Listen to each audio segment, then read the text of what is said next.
할렐루야. 우리 장 목사님은 식당에 가서 쉬하라 떠드는 소리가 다 들려.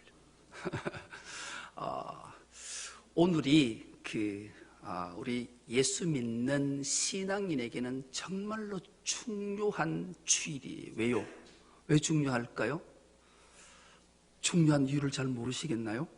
오늘이 교회력으로는 새해 첫 주기 때문에 그래요. 이제 새해가 시작되는, 세상의 새해는 1월 1일이 시작되지만 교회는 오늘이 이제 새해를, 한 해를 시작하는 첫 주기 때문에 정말로 여러분, 시작이 반이라는 말이 있잖아요. 그렇죠? 이게 새해의 첫 주에 어떤 마음가짐을 가지고 한 해를 출발할 건가는 정말로 중요해요. 그러니 오늘 교회력으로 대림절 첫 주 주님을 기다리고 대망하고 주님이 다시 오실 그날을 갈망하며 새해를 맞이하는 우리에게 하나님의 놀라운 은혜와 축복이 있기를 주의 이름으로 축복합니다. 그래서 오늘 이렇게 인사하겠습니다. 충성되고 지혜로운 종이 되십시오. 자, 옆 사람 보고 인사하겠습니다. 지혜롭고 충성되고 지혜로운 종이 되십시오. 우리 올 한 해 충성되고 지혜로운 종이 되어서 하나님이 부어주시는 놀라운 복을 우리 모두가 받는 은혜가 있길 축복합니다. 오늘 우리 함께 은혜 받고자 하는 말씀이, 제목이 충성되고 지혜 있는 종은, 이런 제목으로 함께 은혜를 나누겠습니다.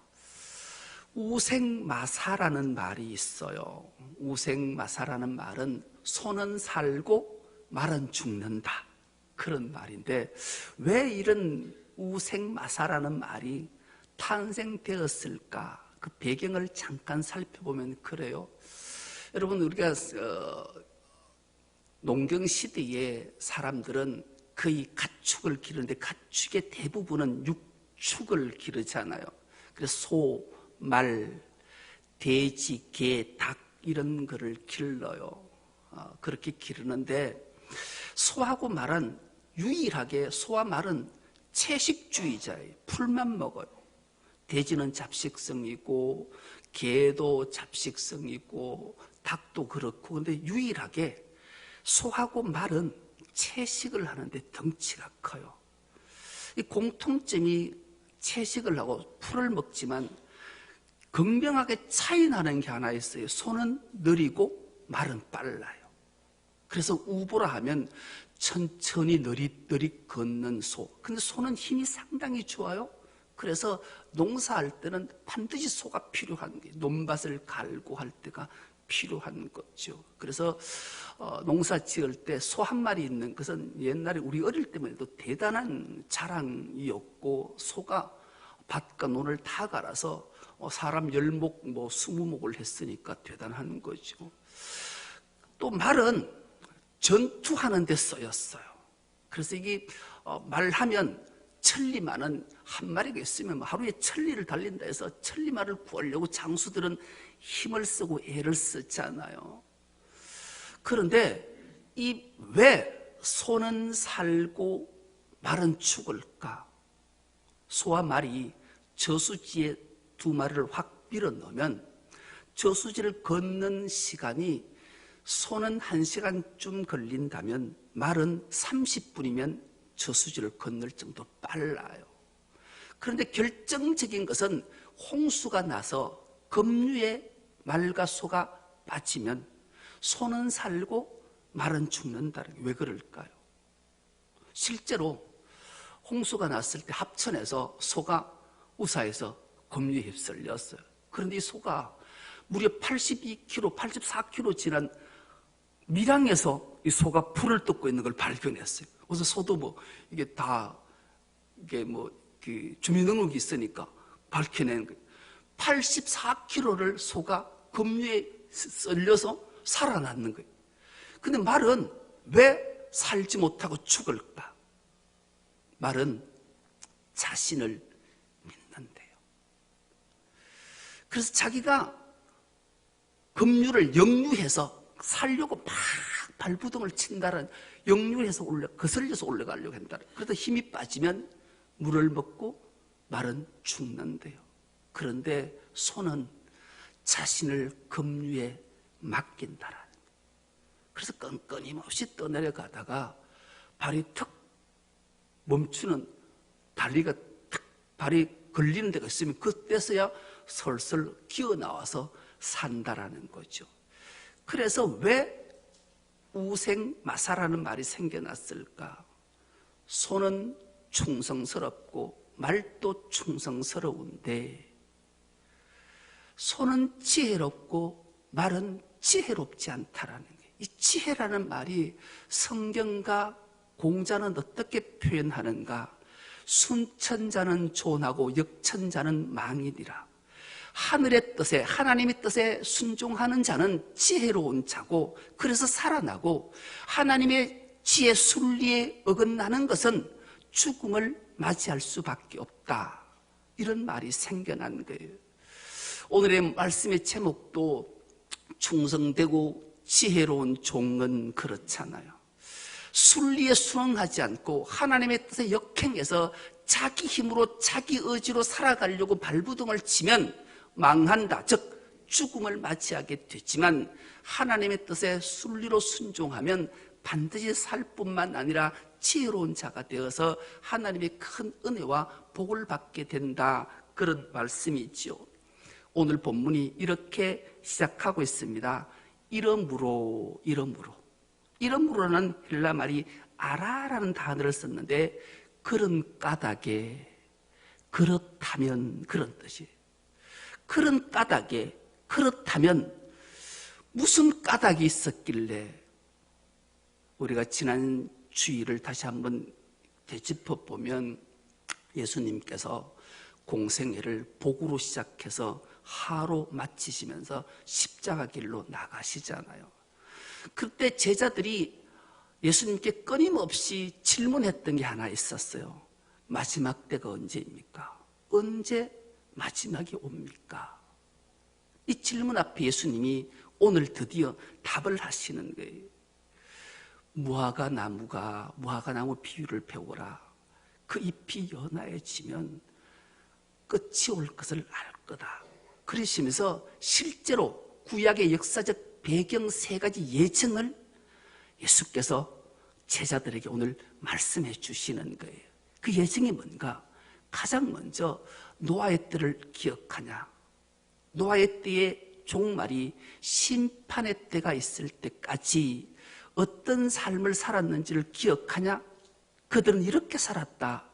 먹고 마시고 장가가고 시집가고 살았다. 그래. 여러분, 노아의 방주에 들어가서 8가족이 생명을 얻기 그때까지 세상의 모든 사람들은 일상의 삶을 살았어요. 뭐 했다고요? 먹는 것, 마시는 것, 시집가는 것, 장가가는 일상. 여러분, 이게 잘못된 거예요? 잘못된 거 아니에요.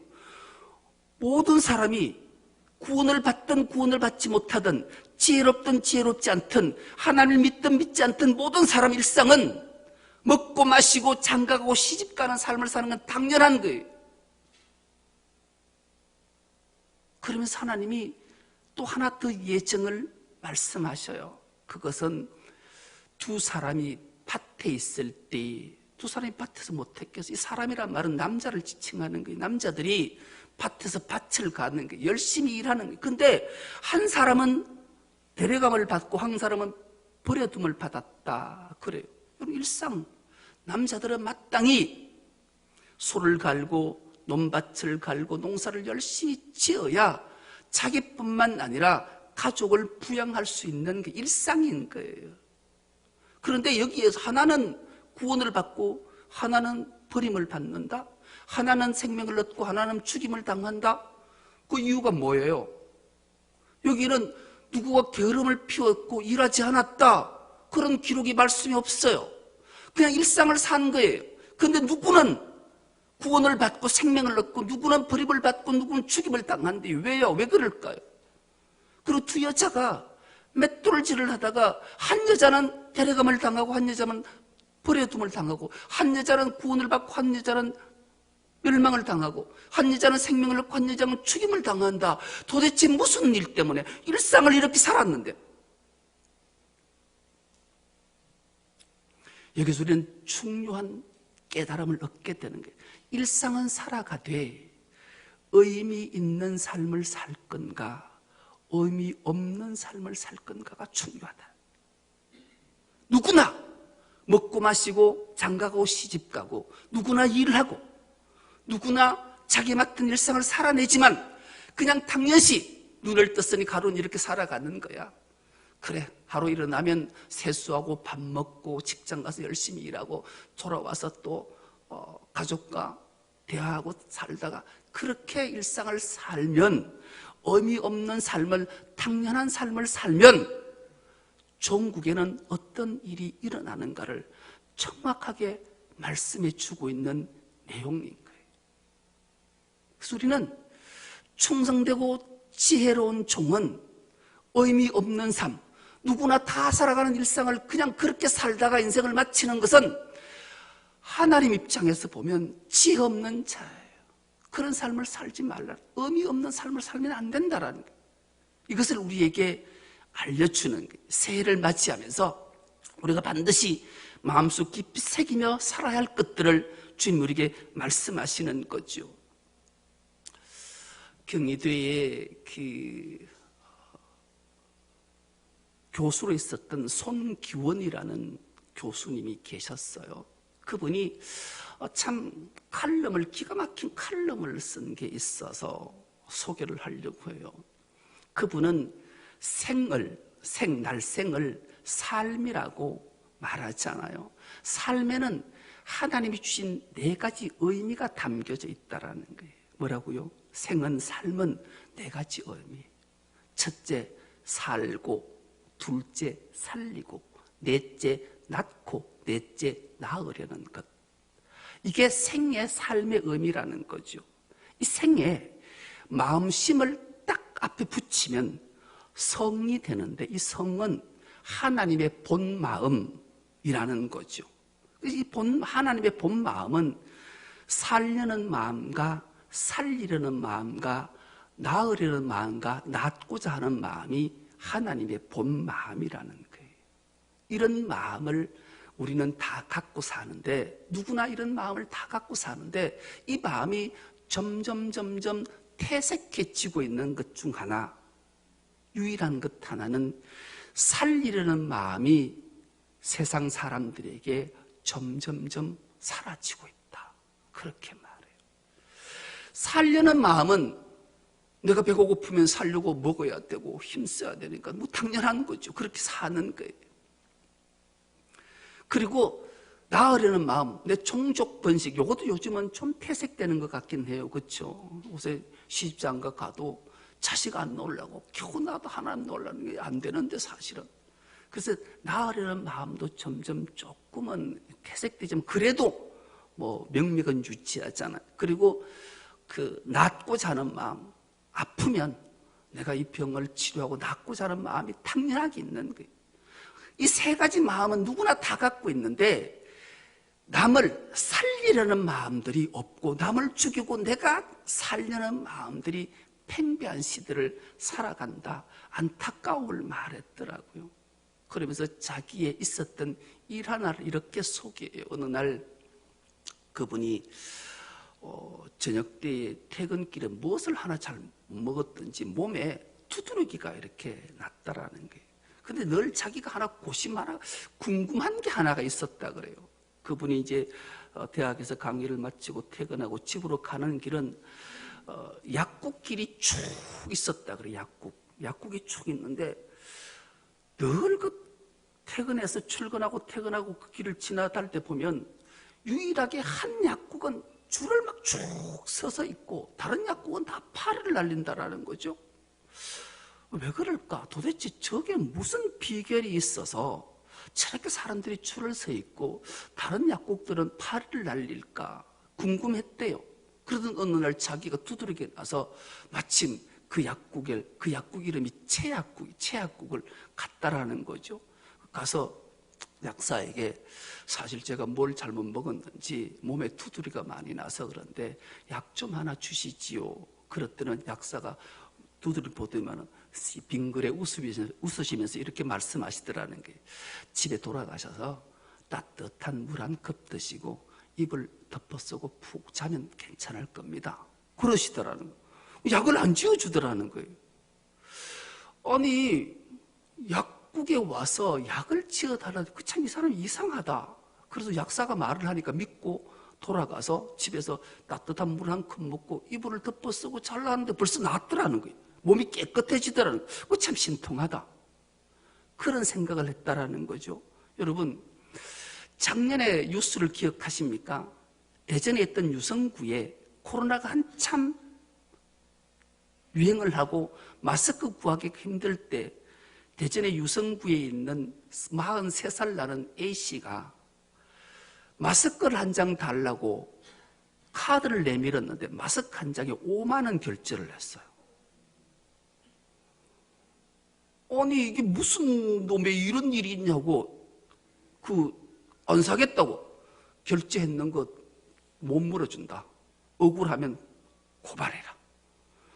다른 사람이 가서 머리가 아파서 개보린 두통약 하나를 달라. 이것도 5만 원 결제를 했네. 이 사람들이 황당하잖아요. 반창고 하나에 5만 원, 파스 하나에 5만 원, 두통약 하나에 5만 원, 마스크 하나에 5만 원씩. 그래서 무려 편취한 돈이 147만 원을 편취해서 소송이 걸려서 지금 내년 1월에 판결이 난다 그래요. 근데 결국 그 약국은 문을 닫았더라고요. 어저께 한번 검색을 해보니까. 여러분, 약사들이 이렇게 자기만 살려는 그런 마음들을 가졌는데 도대체 치약국은 왜 그럴까 궁금해서 다음날 정말로 한번 찾아가서 그 약사하고 면담을 했다라는 거죠.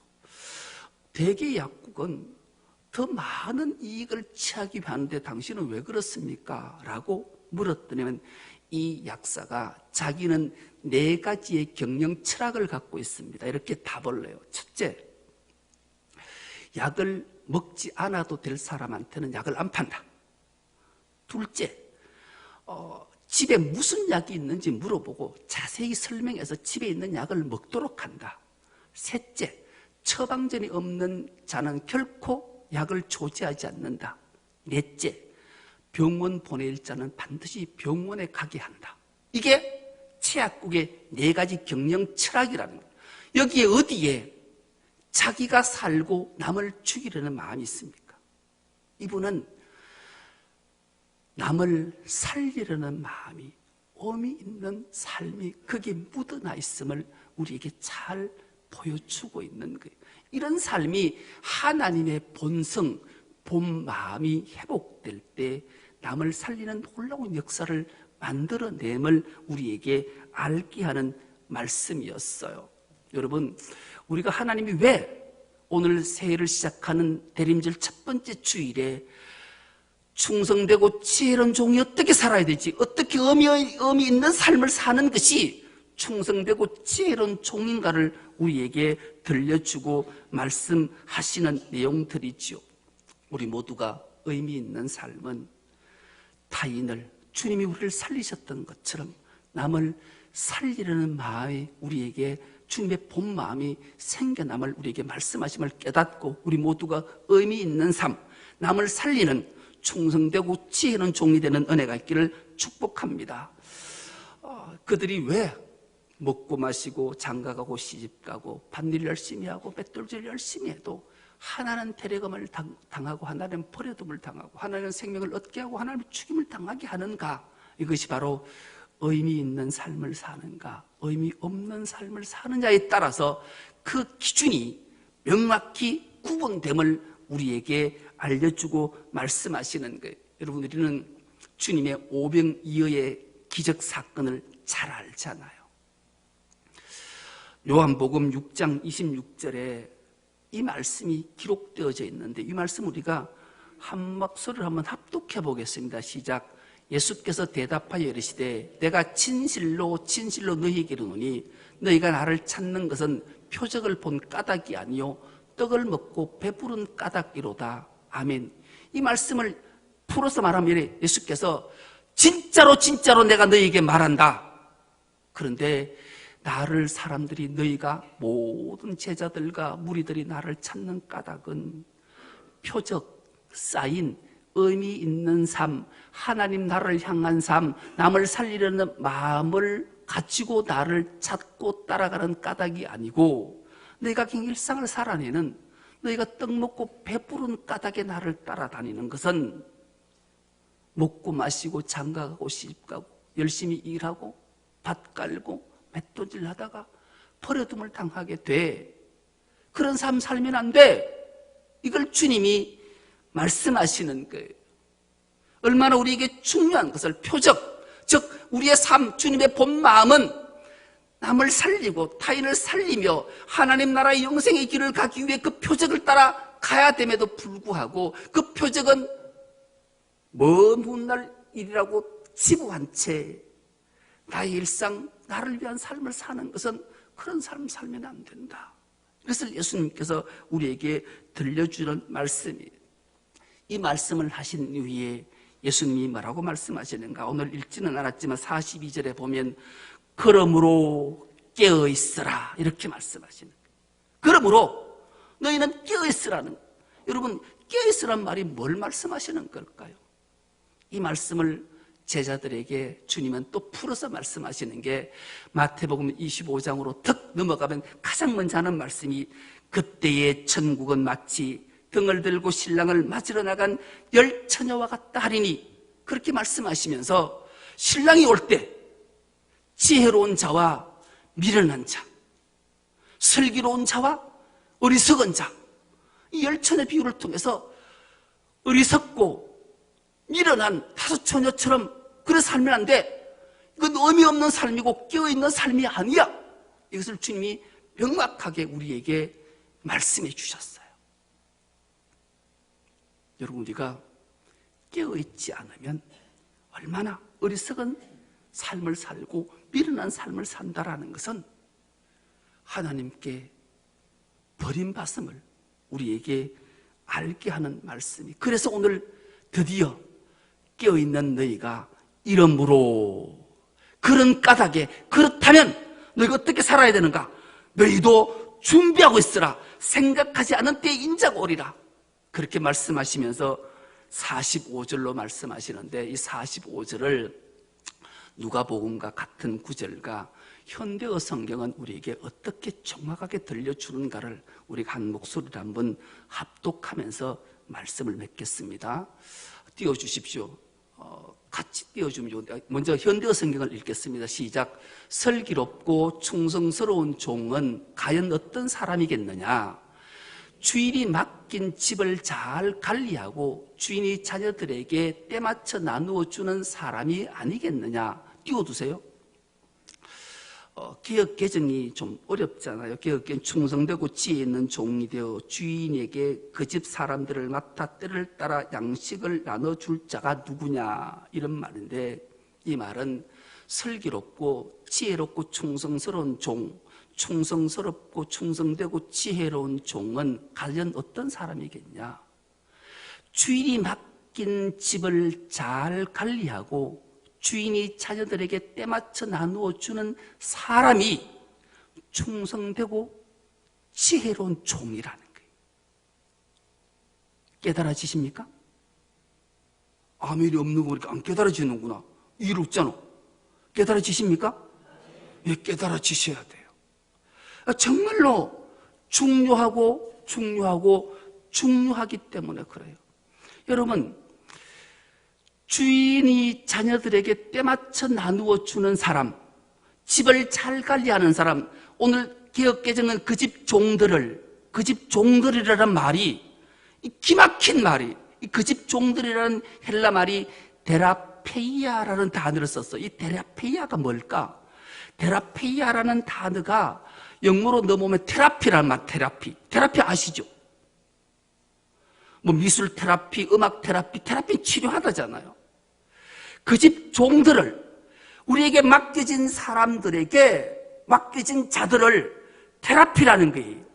이 데라페이아라는 말이 헬라어로 직역하면 회복시키다, 치료시키다, 안전하게 하다, 온전하게 하다, 보호하게 하다. 충성되고 지혜로운 종은 치료시키고 보호하고 안전하게 하고 정말로 회복시키는 일을 감당하는 것, 이게 뭐겠어요? 이게 바로 오늘날 교회된 우리인 거예요. 교회된 우리. 오늘 우리에게 주님이 이 기막힌 말씀, 기막힌 명령, 충성되고 지혜로운 종은 너희를 위해 내가 피로 값주고 세우신 교회는 여기에 세상에서 방황하고 고통받고 좌절하고 절망하고 희망이 없는 자들이 이 교회 안에 와서 회복되고 안전하고 보호되고 치료되는 일을 오늘 우리에게 맡겨놨다는 거예요. 이걸 하는 자가 충성되고 지혜로운 종이 되어서 복이 있는 자가 되고 하나님이 놀라운 은총과 생명과 영생을 주시겠다 말씀하시는 거예요. 깨달아지는 은혜가 있길 축복합니다. 정말로 중요해요. 이 교회의 사명이, 하나님의 집의 사명이, 하나님의 집에 소속된 자는 주님이 오시는 그날, 아버지 집으로 들어가는 그날까지 우리가 반드시 해야 될 일, 회복. 왜 우리가 교회에 오면, 아버지 집에 가면 하나님 품에 안기면 모든 것이 다 회복될까요? 그게 바로 하나님의 본 마음이고 본성이기 때문에 그래요. 하나님 형상대로 지음받은 우리는 슬픔, 좌절, 절망, 아픔, 헤어짐, 고통, 고난 아무것도 없는 것, 이것을 다 회복시키는 그 절차를 이 교회 안에서 하라고, 충성되고 지혜로운 종은 이 일을 하라고 우리에게 능력을 주시고 은혜를 주시고 복을 주신다 말씀하시기 때문에 이 교회에 오면 회복되는 은혜가 있길 축복합니다. 치료되는 은혜가 있길 축복합니다. 안전하게 보호받는 은혜가 있길 축복합니다. 그것이 하나님이 우리에게 주시고 우리에게 베풀어 주신 은혜고 복이기에, 능력이기에 오늘 우리가 이것들을 잘 감당해야 돼. 교회 존재의 이유인 것, 이것이 의미 있는 삶인 것, 이것이 하나님께 들림을 받고 복을 받고 은혜를 받고 영생을 받는 길이라고 주님이 말씀하시는 거예요. 그러기 위해서 우리가 해야 될 일이 뭐겠어요? 서로 봉사하고 섬기고 희생하고 돌보고 가르치고 헌신하는 주님이 있습니다. 이럴 때 모든 것들이 회복되는 은혜를 우리가 누리게 됩니다. 우리 중섭로교회에 이런 교회 되는 은혜가 있기를 축복합니다. 우리 통해 역사하시는 주님의 그 권능의 손길, 은혜의 손길, 긍휼의 손길들이 우리를 통해 또 다른 한 생명을 살려내는 놀라운 역사를 만들어내는 대림절 첫 번째 주일이 되어서 우리가 우리 일상이 의미 없는 삶이 아니라 의미 있는 삶으로 충성되고 지혜로운 종이 되어 하나님의 크신 영광을 다 드러내는 우리 중소년께 모든 건속 다 될 수 있기를 간절히 기도합니다. 하나님 감사합니다. 교회력으로 시작되는 첫 주 대림절 첫 번째 주일을 허락하시고 우리를 부르셔서 하나님을 예배케 하시니 감사합니다. 우리 모두가 충성되고 지혜로운 종이 되어서 의미 있는 삶으로 하나님이 우리를 살리셨던 것처럼 우리도 남들을, 타인들을 살려내는 주의 놀라운 영광을 드러내는 주의 모든 건속들 다 되게 하여 주옵소서. 감사드리오며 예수님의 이름으로 기도드리옵나이다. 아멘.